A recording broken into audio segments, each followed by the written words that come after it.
How's everybody doing tonight? Welcome to this episode of Rock Talk with Rick. I'm hanging out with a good friend of mine from Hamilton, but formerly of Niagara, Mr. Ryan RUICCI. Revenge of the Egg People. Nude. Wow. Cheers. Cheers. How you doing, brother? I am doing fantastic, man. It is so good to see you. Really? It's been, yes. Okay, let me adjust my cable here. It's been, I mean, my earliest musical beginnings started with you and Chris, and back in the King of the Attic beginning days. You're gonna show people how old you are now. Well, man. yes, well. Because I was we're a baby. out there. I was a baby, but. Oh, I know you were, man. But yeah, no, I remember. I remember, like I was saying before, the days in my basement, sitting beside Chris's stack, in my ear. I think that's why I like music loud. It's all because of Chris. You think so? Oh, man. And it's probably why you're 20% deaf on that side What's of your that? head. Sorry, what? That's, yeah, that's exactly. Yeah. That's why I got some deafness of all the years that I've played next to him. It's all his fucking fault. I'm surprised I have. send him any the hearing bill, loss. right? Yeah, no You're kidding. getting the bill. You're getting the bill. Ear damage, right? Anyway. Yeah. So what's up these days? You know, I've just been I've been playing solo stuff. Something new for me. I've never really done something like this, but I've decided that it was time for me to start breaking out on my own. I've been playing in bands for years, and you know what it's like. You know, have trouble getting together, and the singer doesn't get along with the drummer, and so somebody wants to play a Zeppelin tune, but I don't want to play a Zeppelin tune. What about Tragically Hip? I don't like the Tragically Hip, you know. And I was just, it was just back and forth. So I took some time, about 5 years, I was playing in a funk band called Dynamite Groove. We were playing around Niagara. Things were going great. You know, but again, we ran into those issues where, scheduling issues, conflicts, trying to get together. And, so I kind of said to myself, I'm just going to take a little bit of time off. And I was at a work function of all places at midnight or 2 in the morning. I'm coming back, half in the bag. And this guy, I'm walking in, I work with people from all over the country, and this guy I know says to me, "Hey, Rooch, come on upstairs. We got, Brian's got his guitar. We're going to do some jamming." And I'm like, "Who the fuck is Brian?" and why does he have a guitar? But I'm like, "Yeah, let's do it." Let's go check it out. So I go up to the mezzanine level. There's about 20 people sitting there, and this guy's got his guitar, and he's playing, and all of a sudden he hands it to me. So I'm like, well, what am I going to do? And at the time, I was still playing Dynamite Groove, and I'm like, they thought they didn't know you could play? Well, the guy that called me up there did. Okay. But nobody else really did. And I'm sitting there, the president of the company's there, and he's like, "Don't tell me you can play too, right?" And I'm like, "Well, I start playing Over the Hills and Far Away, and everybody, what the hell? Where'd that come from? What the fuck is going on here? So next thing you know, we're passing this guitar around. There's 3 of us that can play, and we're taking turns. And I'm thinking, and I don't really sing. I've never been a singer. I've been a guitar player my whole life. But I did sing a song in that band, so I'm like, I'll play that song. That's what I'll play. But the guitar came to me again. I'm like, what am I going to play? So, I just start thinking back to when I was, back when I was in Newt, I used to sing this song, That's exactly. So I was like really struggling, but I had so much fun, and I thought to myself, maybe I should get an acoustic guitar and start doing it. And after talking to this guy, Brian, he starts telling me, he's like, "Dude, I made like 10 grand last month." He goes, "I charged $350 a gig." He goes, "I had he goes, I played like 5 nights a week." Yeah. He goes, "I made 10 grand just playing if you in a month." want to play that much, yeah. Exactly. And well, you play when you want to play. Yeah, exactly. And I thought to myself, here's something I can do whenever I want. I don't have to. If I want to rehearse at 2 in the morning, nobody's home, I can just pull out my guitar and I can rehearse. So I started learning some tunes, and I got all set and ready to go. And then, of course, COVID hit. So here I am. I got my little PA set up. I got a couple nice guitars. Got a huge repertoire of songs and nowhere to play. So here I am ready to go, but with nowhere to play. So I've just been, jamming around with friends, and everybody's like, "Well, where are you gigging?" I said, "Well, whenever I can gig, I will."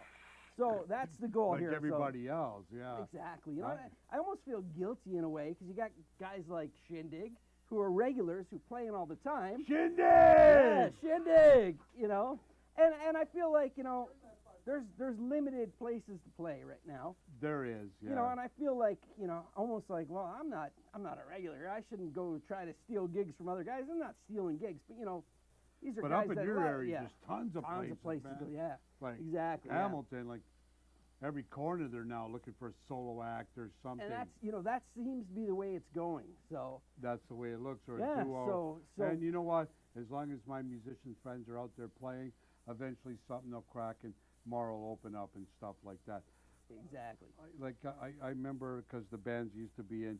You were in Revenge of the Egg People. Yeah, that was Fabulous band. that How was long my did go- that band run for? Well, geez, at least 10 years. Because I left after a little while. So I wasn't actually the original guitar player. I was the second guitar player to come in there. But the band was started really as a joke. Well, how did you find the gig? How did you get it? Interesting. So they were a band called Joe Public. And I remember Joe Public, yeah. Joe Public had John Beatty was singing for them. Okay, yeah. And John had gotten sick. He had some serious health issues.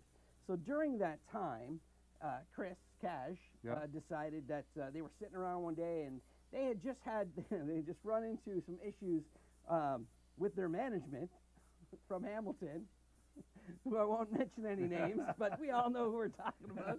So, yeah, they had run into some issues, and Cash was saying, if I'd have done things differently, I could call the band Revenge of the Egg People, and I could I could sing.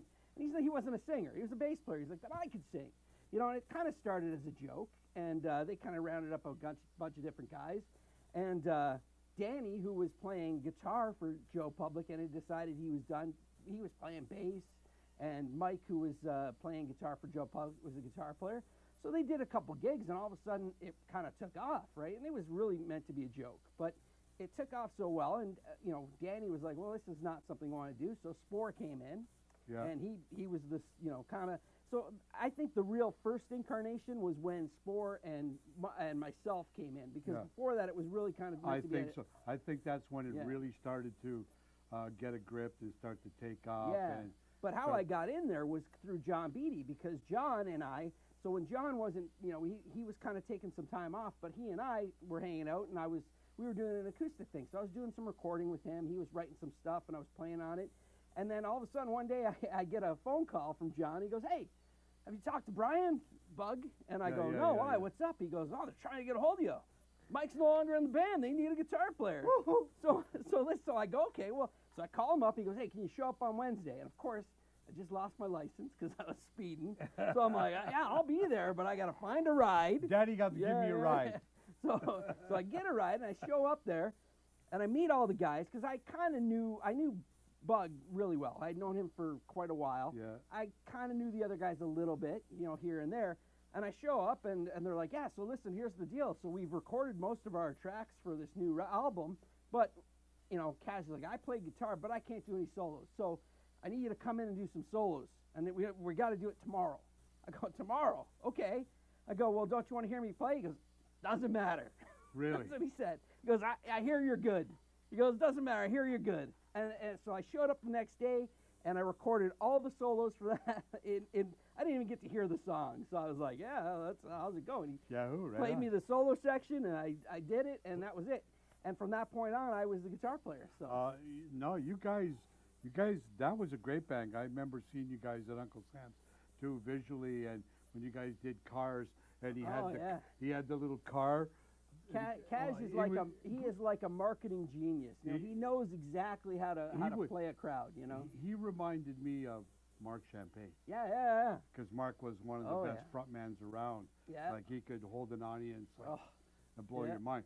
Kaz reminded me of him because once he got you, he didn't let you go. No. He just fucking kept you there in a state of whatever it was. Yeah. You were like, what the fuck is he gonna do now? Yeah. Right? Yeah. Great. I remember we had a gig at Jerry's Alley.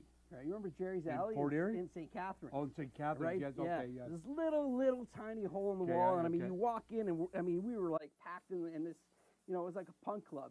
Yeah. Funny part is, so Cash always had this shtick, where he would talk to women in a somewhat degrading manner and whatnot. It was part of his shtick, and he was good friends with the bartender, and he made a comment. I think it was something about doing a shot out of her belly button, right?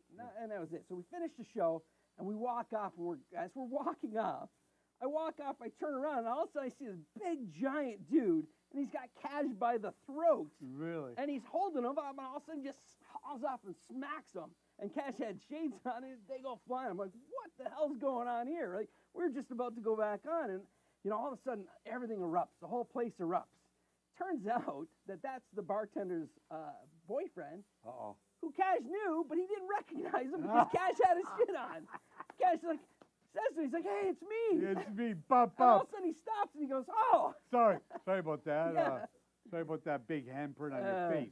But I Right? mean, that's how convincing he was in that character that he portrayed in that Yeah, band. no, he did it well, man. Yeah, I mean, one of the greatest frontmen that I've played with. And like Ever, I remember when you started to do the new thing. Yep. And I think at the time I was still doing the Russ thing. Yep. At the time, and then your dad, we used to get you on shows all the time. Yeah.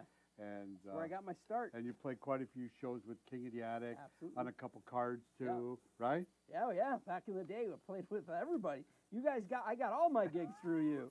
That was You got on every Chris show there. did all my guitars. Yeah, there I you go. still got this guitar that I want to get it painted, but I don't have. He's done so many modifications to it. I'm afraid to let anybody touch it because it'll never go back together the same way. Probably not. No. So I mean, Probably if you open this thing up, the electronics are so packed in there.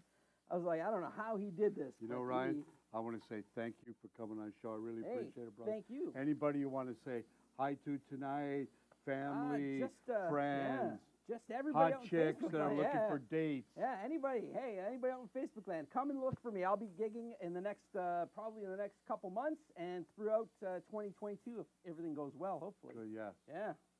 And there you go. We'll see you all again. Don't forget, take it easy on the way home. Good night. Everybody take it easy. Ryan RUICCI!